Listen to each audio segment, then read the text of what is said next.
Hi there everybody, my name is Boomy and you are watching my channel, Boomy Reactions.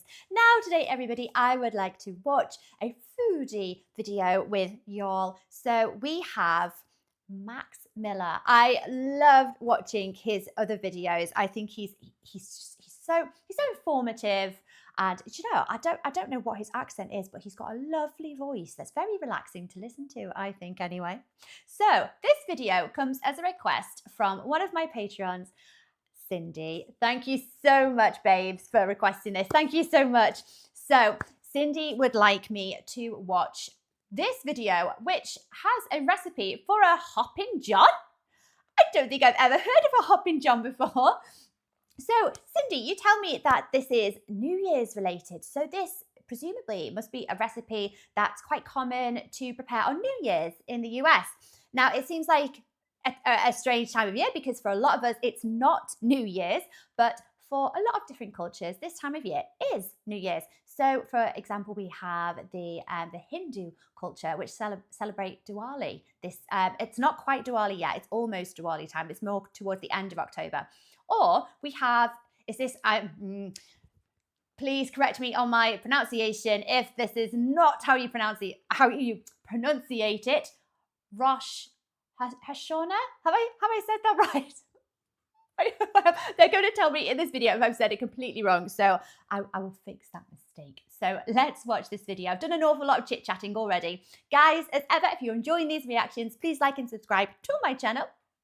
And I thank you very much. So here we have a Hoppin' John for New Year's with Michael Twitty.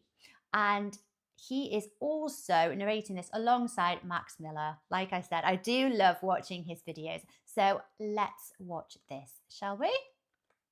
This video is sponsored by Squarespace. Today I am joined by culinary historian Michael Twitty, who is going to help me ensure my new year is filled with good luck and prosperity by making a dish called Hoppin' John. So thank you, Michael, for joining me today as we make Hoppin' John, this time on Tasting History. All right. Tasting History. Sounds amazing. I want to watch this whole series. So before we get started, I wanted to find out what is the connection to this and New Year's. Okay, great. So in the South, it's traditional to eat field peas, black-eyed peas on New Year's Day. Okay. And they represent change, but that's a pun because, you know, most cultures have a New Year's food that has a pun both in name and in practice. So it's change, meaning like change money, because collard greens, which are also a traditional dish, are cash. So they are the change to the cash. But it also represents change as in change of fortune, change of luck, change of opportunity. And that's a really old part of the piece of field peas, black-eyed peas. They are used as a symbol. Now, the paradox is this. The practice is likely European, but the vehicle is African. And for a lot of Southern culture and history, and quite frankly, Latin American history as well, there are these three strands of indigenous, African, and European that always come together no matter what you do. So for our purposes, the rice, the black-eyed peas or field peas as we have them here, and the practice of New Year's. Whose New Year's is it? It's the Gregorian calendar New Year's. It's not a New Year's as known to any of the West African cultures from which people came. But it is what it is, and it was at a time of year where, for my enslaved ancestors, there was a respite between Christmas Eve and New Year's Day. And so it was an opportunity for the enslaved community to come together to celebrate each other. What did Christmas mean to them? What did the holidays mean to them? Well, first and foremost, it meant connecting with your family. Because as enslaved people, the average enslaved person was sold 2 to 3 times in their lifetime, which meant that there was an inability to connect successfully with your kin. So anytime you have the opportunity to do that and cement those relationships, that was important. So what if I'm talking about Hoppin' John from the perspective of somebody who lives in the Low Country, for example? What do I want not to change in the new year? Being separated from my family. So for some people, like, oh goodness, we just got, no, when you talk about this history, it goes hand in hand with the social, economic, and cultural realities of the United States and beyond. Absolutely. It's inescapable. But what I love about this is that this dish connects us to our ancestors going back millennia. Not just the antebellum South, the colonials, millennia, back into ancient Africa. And it says we survived. It says we were always trying to survive and pass in our culture and resist a forced acculturation by simply cooking our dishes, feeding to our children, and teaching them the meaning of what they were eating. I love that. Oh my God. We used to eat so much black-eyed peas at New Year's, and it was just for good luck. Right. And that was the end. Okay. That was all the story I had. So I'm really excited to learn. I mean, this has so much more gravitas. I've got chills. Where's your family from? Well, we live in Phoenix, but my father's family comes from like Missouri area. So yeah, that's the tradition. But we didn't know really, other than it's good luck. So just even so far, what you've said is wow, enlightening, and we're going to get more into all of that. But I first think we need to start with food. Sure. All right. Absolutely. So what do we got here? Oh my gosh, just before they kick off, that's what it is, isn't it, guys? I think that's what the ties between culture and food, it's inescapable. Food is culture. It's our heritage and it's family. It's being together. This is why us foodies, it's why we are foodies, isn't it?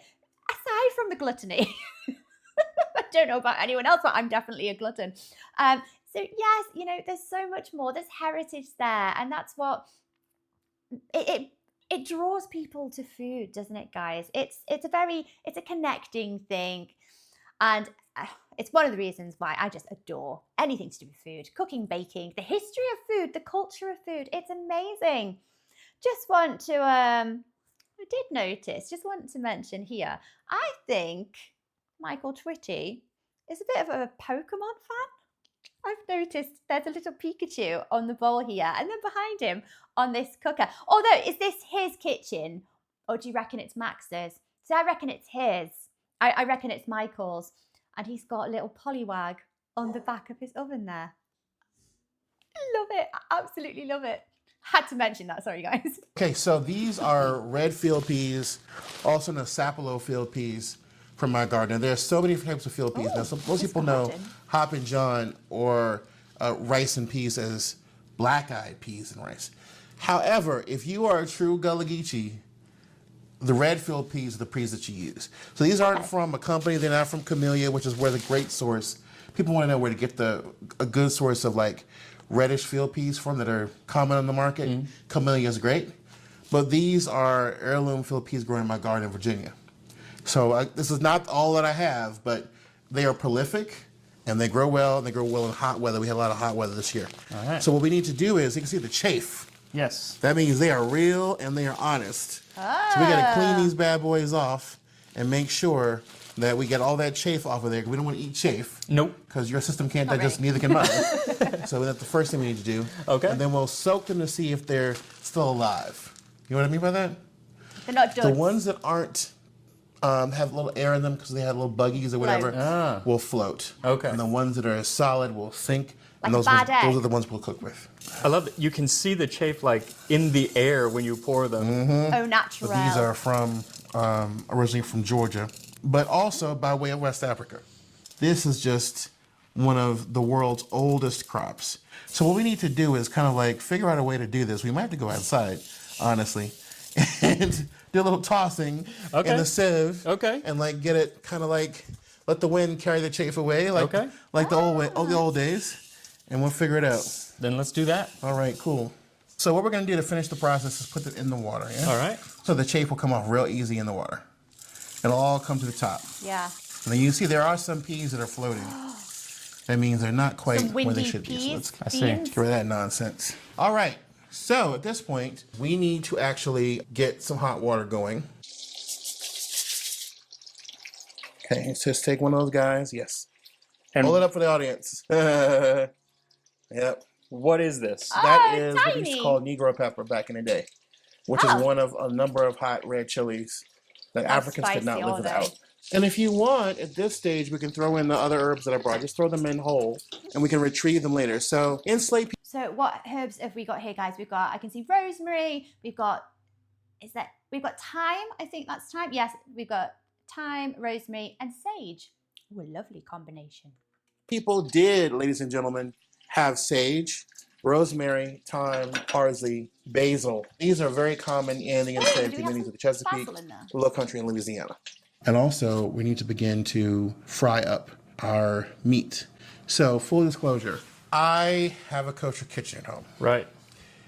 And this traditionally calls for ham hocks or for bacon. Right. Oh. I wanted you to use something closer to the process. Okay. And we know that there were enslaved Africans in the Carolinas, Maryland, other places who were Muslim, even in the 19th century, who refused their rations in pork but got them in salted beef. Which this is beef. Pretty much, yeah. Perfect. Yep. All right. So There what we do go. we do with this? We're going to fry this up? Yep. And we're going to do that first in the cast iron. Yep. And we're going to let that get nice and brown and crisp. Yeah. All right. I want you to take a pinch of the salt, a small pinch of this red pepper, and a small pinch of the kitchen pepper. So this is kitchen pepper, and it is the Cooking Gene kitchen pepper. You've got, Yes. Michael brought me several different spices that he sells. Barbecue spice. Yes, that is actually redacted from a WPA narrative from a man who was born in slavery, who was a barbecue man during slavery. So he took his ingredients in dry form, made into a barbecue rub. Oh. Yeah. I can't wait to try this. Yeah. I'll put links down there if you want to try it. Cool. So we're coming very soon to having to take these out, put them on like a piece of... So, am I right in thinking, did they say that this was salted beef? This isn't bacon, but it looks so much like bacon. Oh.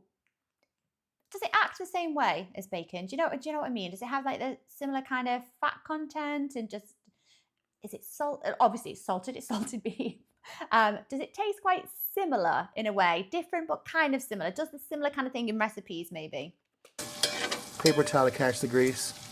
What we also need to do is we need to chop up 2 of these onions, rough chop.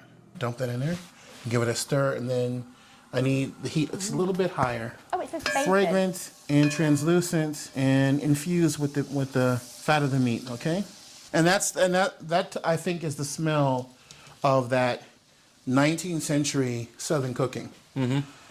It's the herbs, it's the spices, it's the hot pepper, it's the bacon fat, it's the onion. And then of course anything comes with the peppers or whatever you're using, the green peppers or tomatoes or whatever else hits your nose as you're walking through it. These are a few of my favorite things. Yep, Those it's are beautiful. Yeah. Then we're gonna we'll almost to the stage where we'll put these guys on. Oh yeah, I actually like the fact that the water is in the peas. And they smell fragrant. So we're straining the peas, but we are keeping that liquid. Mm-hmm. So let's put the peas on in with the fat. Pick out those twigs. And we're gonna put a little bit more kitchen pepper. I'll let you do that. People ask, well, where do the spices come from? Okay, so here we go. Purchase, barter, and theft. That's how we get things today, too. Exactly. There are only 3 ways. And if you ask an enslaved person, am I actually stealing it? They say no. You know why? Because the pepper is your property, the spice is your property, I'm your property. What a hell of a thing to say. You stole my granddaddy from Africa. Yeah. What's it to you? That was an actual argument that an enslaved man made without punishment, I might mention. Oh gosh. To the mission of his Very plantation. Brave. Daring him. How dare you? How dare you steal my grandfather? And amazingly, he doesn't, in that one instance, he does not face, punishment for speaking to power. But what a hell of a thing to get recorded and come down through history.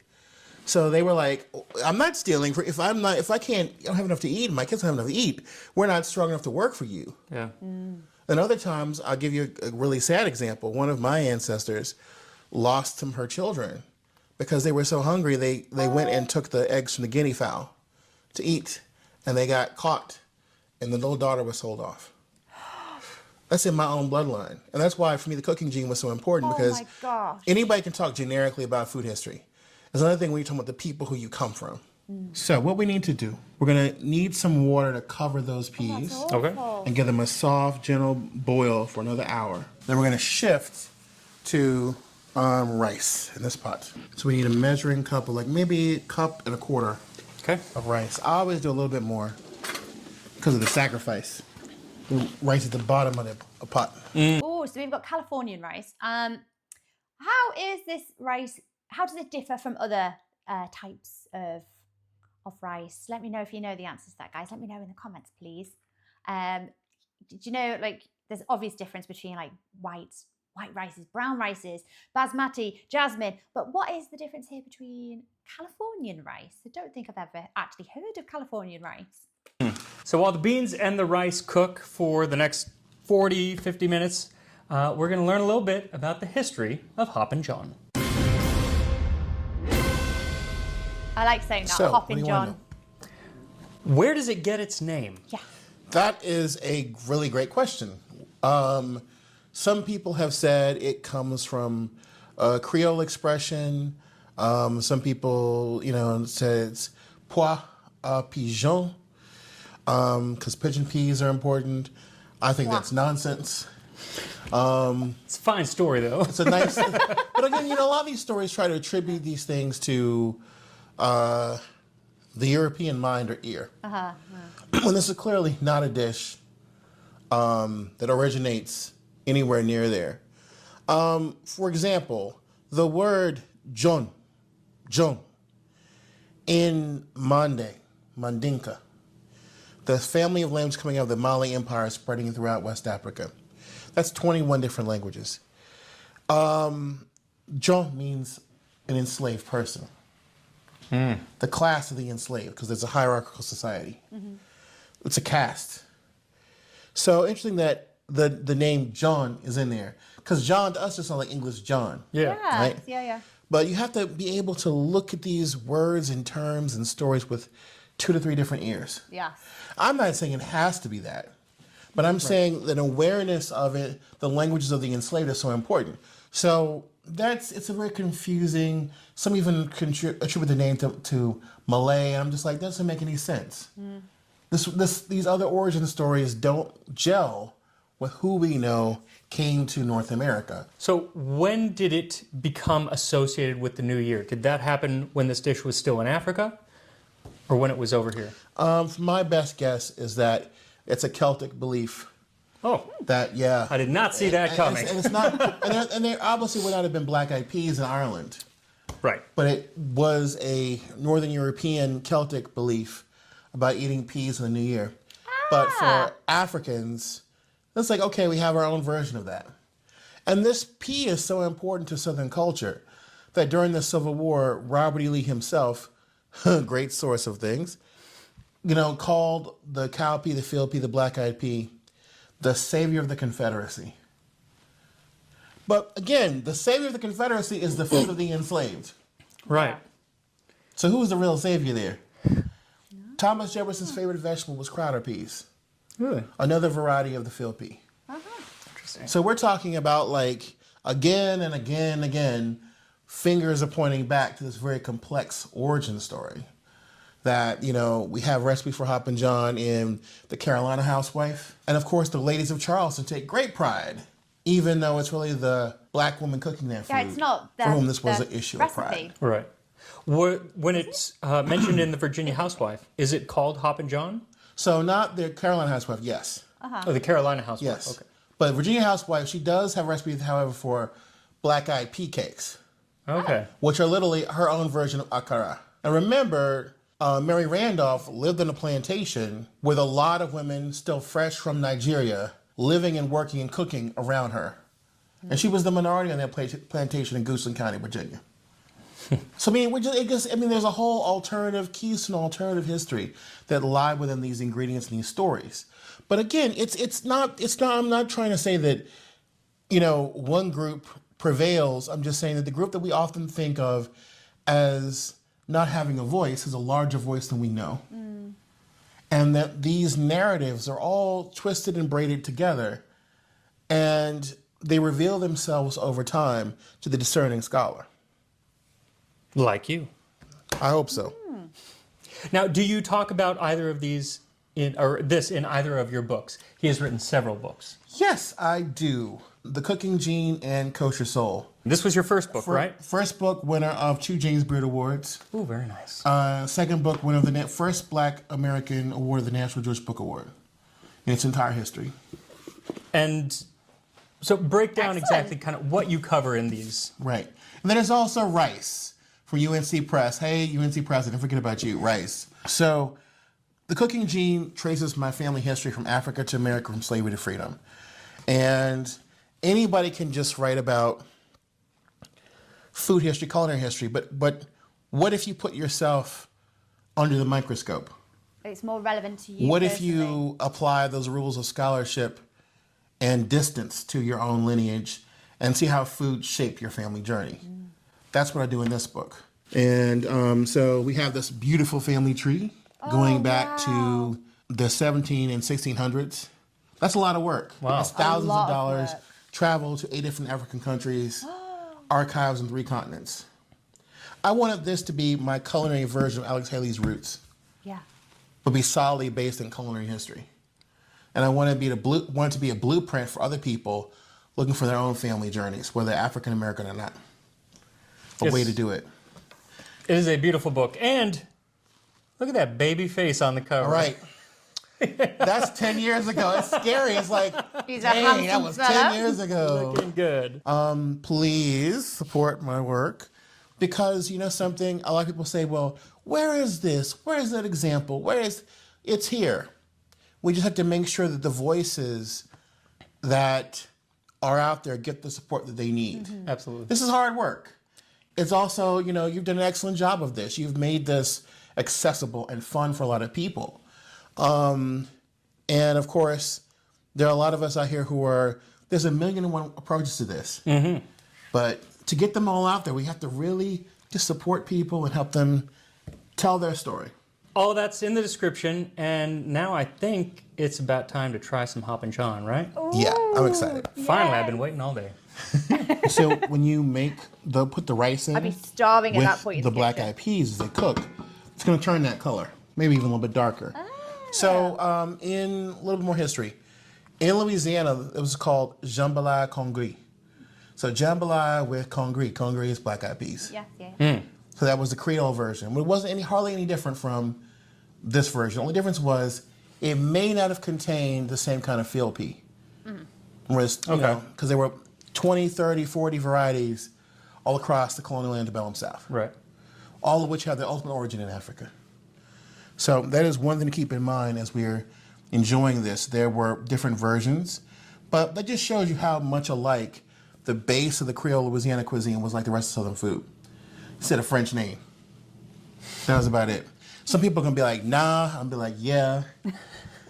But it is what it is. No, oui. So let's dig in. You have a spoon? Let's do it, yeah. Come on, give it up. Okay, cool. We're going to eat right out of the pot. Right out of the pot, just like our ancestors. Okay. L'chaim. Whatever. How's that? That is so flavorful. Now, pinch more salt, but that's me being cautious. Be real.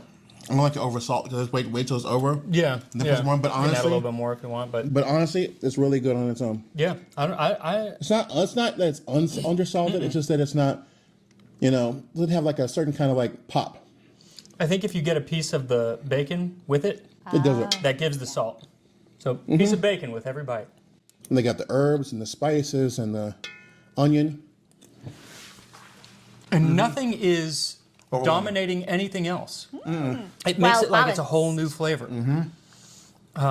What's also really interesting is the texture, because you were telling me earlier that the rice needs to kind of break apart. Each grain is individual, and that's what it is until it hits your mouth, and then it all kind of like comes together. Yeah, make something like this for New Year's. Is it good luck? Yeah, sure, but more so, it's just delicious. Thank you so much for joining me, for showing me how to make this, for sharing the history of Hoppin' John, and I look forward to working together again soon. Likewise, we've only made this happen. Yeah. Y'all don't know. The pandemic happened. He reached out to me. I was like, We've been trying We've years. been trying this for years, but this is worth it. Totally worth it. Absolutely. What else I've been trying to do for years is make a website for tasting history. Hope that transition wasn't too jarring.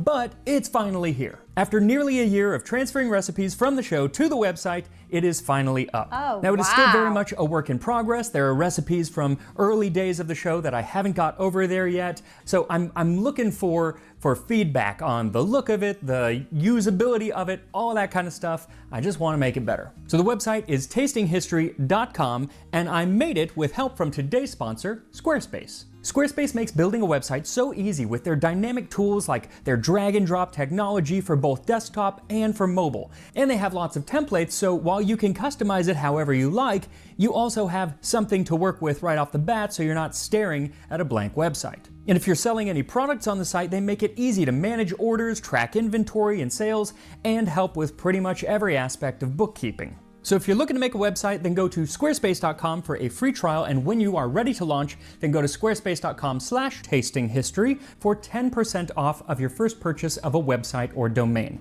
Have a wonderful, happy new year, and I will see you next time on Tasting History.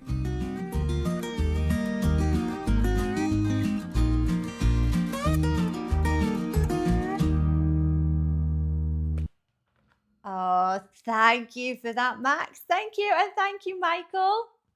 Oh my gosh. I think there is only one thing better than an excellent recipe. And it's actually an excellent recipe where the origin and the culture behind the recipe is actually explained to you. I think it's fantastic. It's a history lesson and a cooking lesson in one. I think Max has the best job. He does.